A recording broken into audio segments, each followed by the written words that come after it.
What's up? Ako nga pala si BT at nandito ngayon tayo sa BT Reaction and welcome to my channel, Tunay na Kritiko.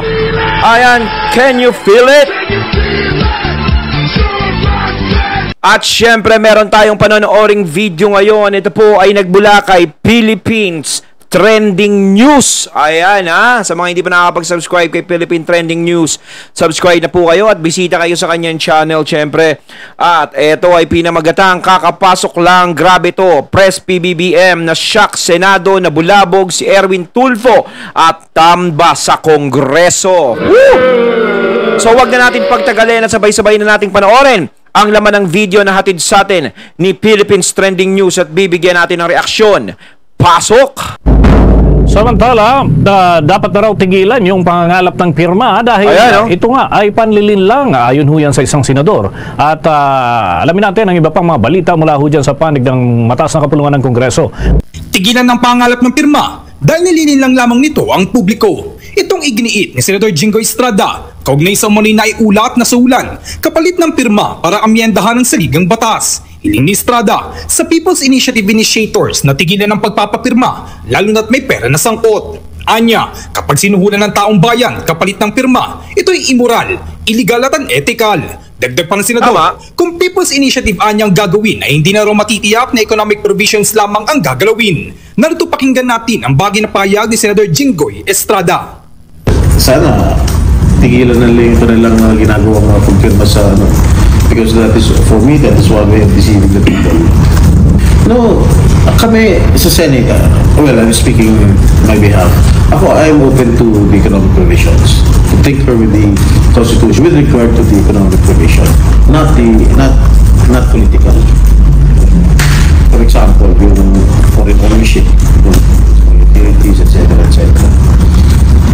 Well, pagka ginawa nila yung People's Initiative, wala na kaming control to.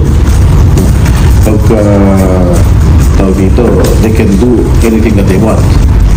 Ayun nga, yung sinasabi ni Senator Jinggoy, no?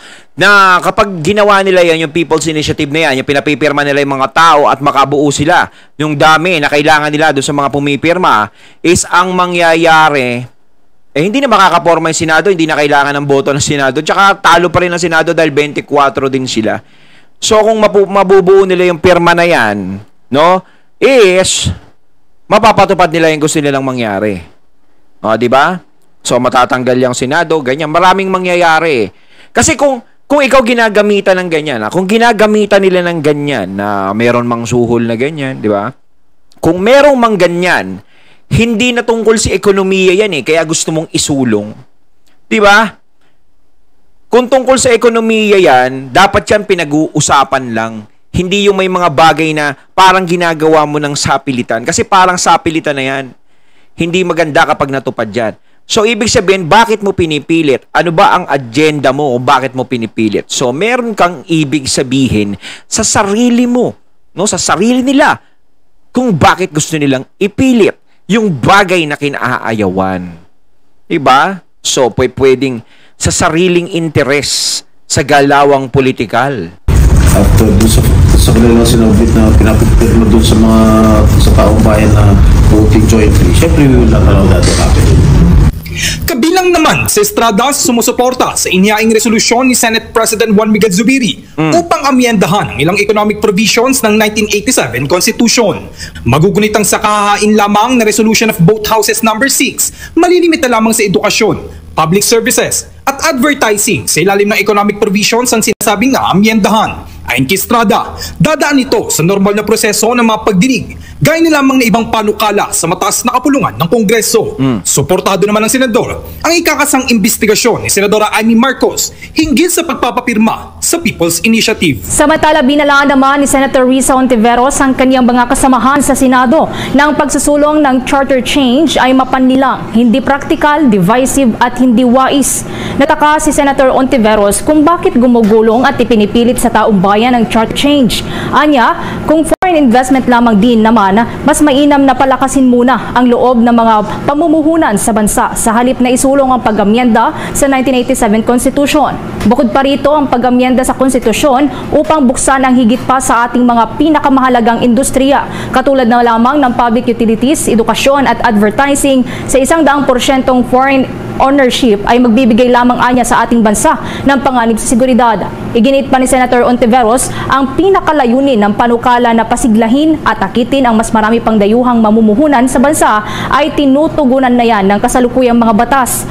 Kabilang ang Retail Trade Liberalization Act, ang Foreign Investment Act at ang Public Service Act. Kaya naman umapila ang senadora sa kanyang mga kasamahan sa Senado na umaksyon para sa isang practical solution at hindi ang paglikha ng mas malaki pang problema. Ang ilang mga... Diba? Ang daming paraan para maresolba yung problema ng bansa natin. Isa nga doon yung pwedeng pag-usapan, pwedeng ganyan, pwedeng maraming paraan eh. So, hindi na natin kailangan yung mga tsa-tsa para maisulong kung ano man yung dapat isulong kung para sa ekonomiya. Diba? Kung para sa ekonomiya nga, uulitin ko, hindi mo na dapat ipilit kung ayaw. Dahil kung maganda ang ibig sabihin yan, marami na dapat hindi tumututol dyan. Pagpalagay na natin yung mga senador tumututol kasi maaaring mawala sila sa pwesto. Mawawala na yung Senado eh. Maapektuhan sila, talagang sapul na sapul. Pero eto, bakit yung taong bayan is ayaw din yan? Diba? At may mga chismis nga tungkol sa mga prime minister, diba? Yung wala ng palitan. Tapos sila na lang magbobotohan. Ay, syempre, it's unfair. Unfair. No? Hindi pwedeng ganon. Na parang tinanggalan mo ng karapatan lahat ng tao. Diba? Hindi pwede. Nandito tayo sa malayang bansa. No? Wala tayo sa bansang diktador. 'Di ba? Ang pangulo nga natin hindi naman nagdidikta pero nagsalita na naman siya na hindi niya isusulong 'yan, no, yung charter change na 'yan. Ngayon ko sa ekonomiya, pwede naman pag-usapan, maraming paraan para ang ekonomiya natin ay maging maayos na hindi naman sinusulong 'yan. Ang kongresista naman deny to death.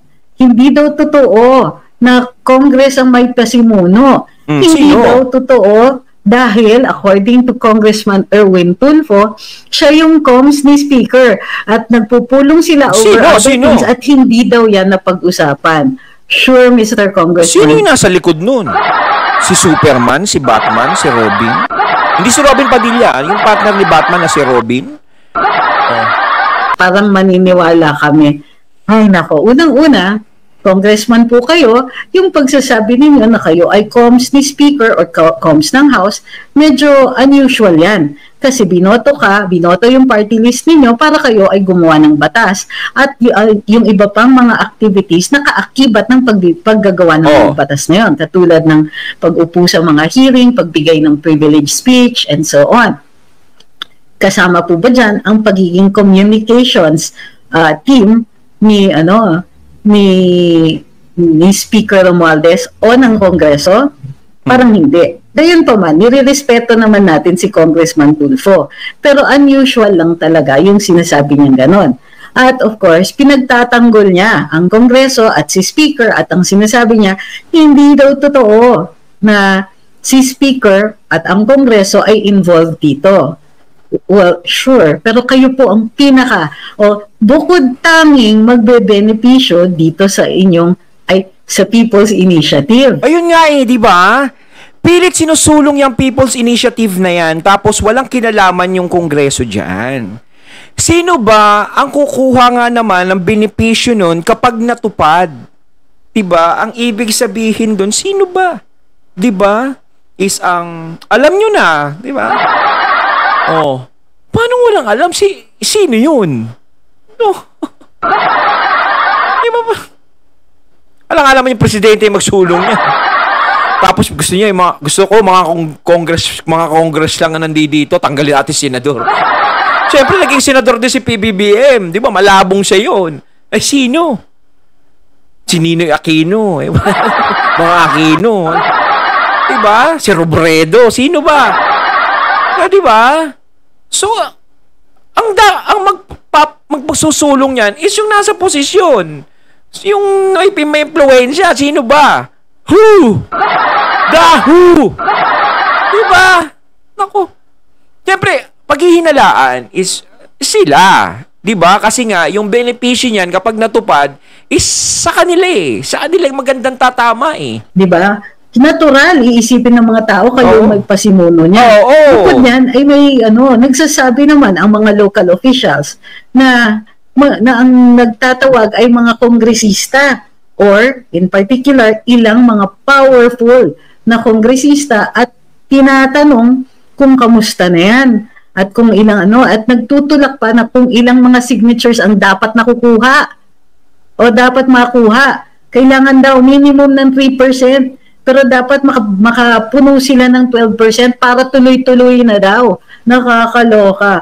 Obviously, gusto nila yung 12% para hindi na ma-question yung petition nila. Ayun, sabi ni Ma'am Anita Aquino, sinabi na rin ni Erwin Tulfo, ni Kong Erwin noon, na walang impeachment kay VP Sara sa Congress. So, oo nga, gayon po man, ang nadulas dyan ay si Congresswoman Franz Castro, isa pa sa kanilang mga kasamahan doon. Kaya parang mahirap naman kung Erwin, paniwalaan yung sinasabi ninyo. At ang pinipresenta po ninyong ebidensya ay medyo self-serving. Ang sinasabi nyo, comes ako ni Speaker at kasama ako sa pagpupulong, wala naman na pag-usapan na ganun. Talaga? Sure. Sure. Sabi nyo pero ito na nga. So tinutuloy pa rin. Bakit tinutuloy? Diba? Kaya ba nilang sabihin halimbawa, kaya ba ng Kongreso sabihan ng Presidente na huwag na po kayo makialam dito? Of course, pinanigan ni Presidente ang Senado. Ayon kay Presidente, Senador din ako dati. At itong People's Initiative, yung pagkasulat niya, masyadong divisive. Of course, hearsay ang evidence natin dyan kasi ang nagkikwento lang ay si Senate President Migs Zubiri. At si Senate President, kinukot lang niya ang ating Pangulo. So, as far as evidence goes, medyo mahina din yan.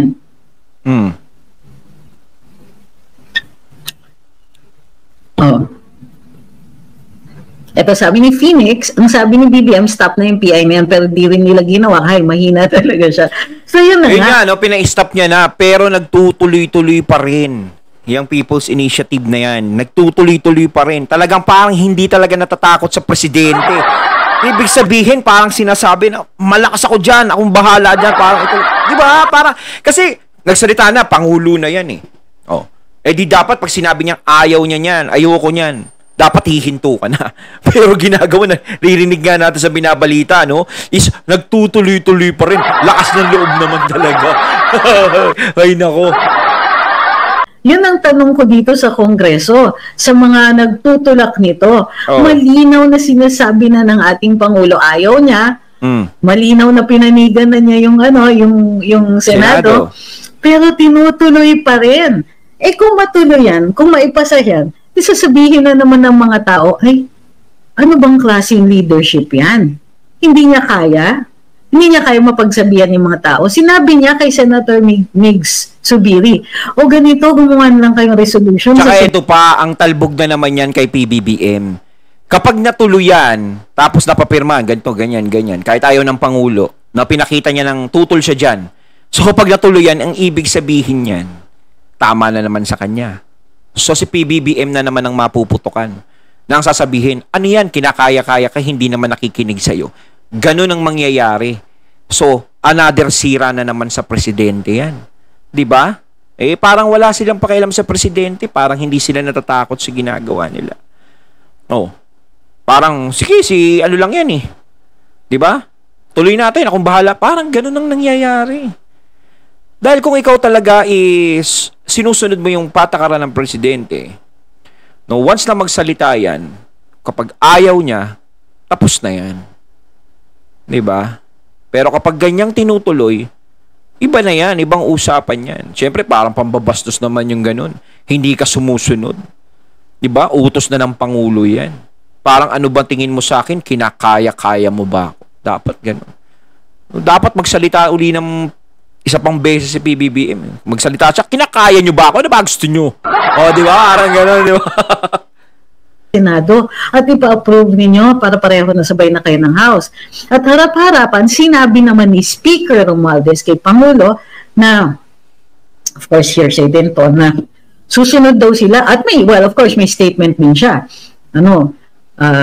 At the same time, may isang ibang congressman dyan na nagsasabing, successful ang House kasi hindi naman daw gagalaw ang Senado kung hindi gumalaw ang Kongreso. O anong ibig sabihin nun? Di umamin sila yung gumagalaw dyan sa People's Initiative na yan. Nadulas na. So, ito yung ang weird, So, ito na naman tayo, hindi sila magkaisa. Hindi rin okay lang sa atin, hindi sila magkaisa, pero hindi tama yung mga kwento nila. Sinasabi ng ibang kongresista, hindi totoo yan, wala kaming kinalaman dyan. Yung isa naman, yay, panalo ang House, kasi kung di dahil sa amin, hindi gagalaw ang Senado. At the same, sinasabi ng presidente daw, na masyadong divisive yung sa House, water down yung boto ng Senado. O ganito na lang, yung simple na lang na pag-amyenda ng saligang batas. So, may napansin ba kayo? Sabi ni Vin, tigil lahat ng gawain pag nalalay. Pero ito, napansin ba ninyo? Sila lang ang nag-uusap. Kausap ni Presidente si Senate President. Nandyan si House Speaker. So, tayo yung nakapansin. Kung hindi nyo kung naaalala ninyo, in fact, dito sa Luminous, tayo yung unang nagsabi, itong People's Initiative, gusto nila pala mas mabigat yung powers ng Kongreso at hihina ang Senado. So, parang nagpi-People's Initiative kayo para dumagdag yung power ng Kongreso at halos sila na lang kakayanin nilang umarangkada mag-isa at makapag-propose ng mga pagbabago sa saligang batas with or without a discussion of the people. And yet, this was something that I noticed. Usap sila ng usap.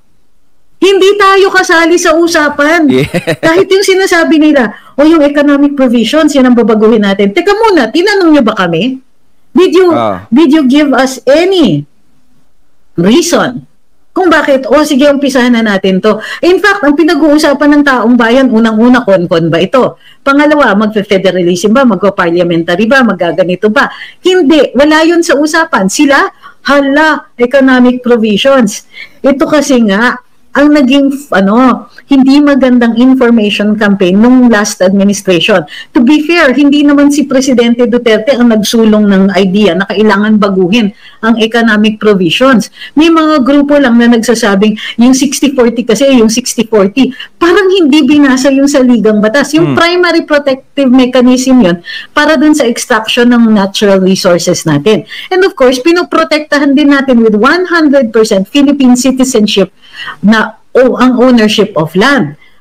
Pwede yung foreigner kung ikaw ay dating Filipino citizen at na you inherit the property, o dating Filipino citizen ka na meron kang lupa, nagbago ka ng citizenship mo, sa'yo pa rin yung lupa na yan. So may mga rules tayo with that. Ang problema, none of them, they talk about, sige, baguhin natin yung saligang batas, ganito na lang yung paraan. Tapos ang sinasabi na ang economic provisions, where are the specific? Exactly what economic provisions and exactly what are you going to do? What are you talking about? What do you intend? Kasi sasabihin ninyo sa amin, i-revise namin yung economic provisions. Bakit? Ano ba ang problema? I-define nyo sa amin kung ano yung problema at ayusin ninyo. Kasi hindi kami bulag. Sasabihin ninyo, kasi kulang ang foreign direct investments at chuchuchu ninyo. Kulang dahil doon, saligang batas talaga yung nagpigil dun sa foreign direct investment. In-ignore ninyo yung mga presyo ng tubig, kuryente, internet, at kahinaan ng internet, kahinaan ng ating mga infrastructure. Kulang ang roads, kulang ang bridges, kulang ang internet, ang daming kulang. Kulang nga sa kuryente sa ibang mga probinsya. Paano tayo maghihikayat? Kahit local investors, hindi natin mahikayat na mag-invest. At bakit? Paano ka magagawa ng malaking negosyo? Patay sindi ang kuryente, patay sindi ang internet. Ngayon, at ating natunghayan ng video na nagbula kay Philippines Trending News. At syempre, natunghayan din natin si Attorney Trixie. Di ba? Ayan Grabe, parang hindi na sinasali ang taong bayan sa usapan, no? Kasi kapag naipasa nila yun, ibig sabihin nyo, pag napapirma nila lahat, parang ang taong bayan, ginusto yun. O kayong mga katunay, anong masasabi nyo tungkol dito? Di ba? Comment lang po kayo sa comment box. So once again, I'm BT and I'm out. Peace.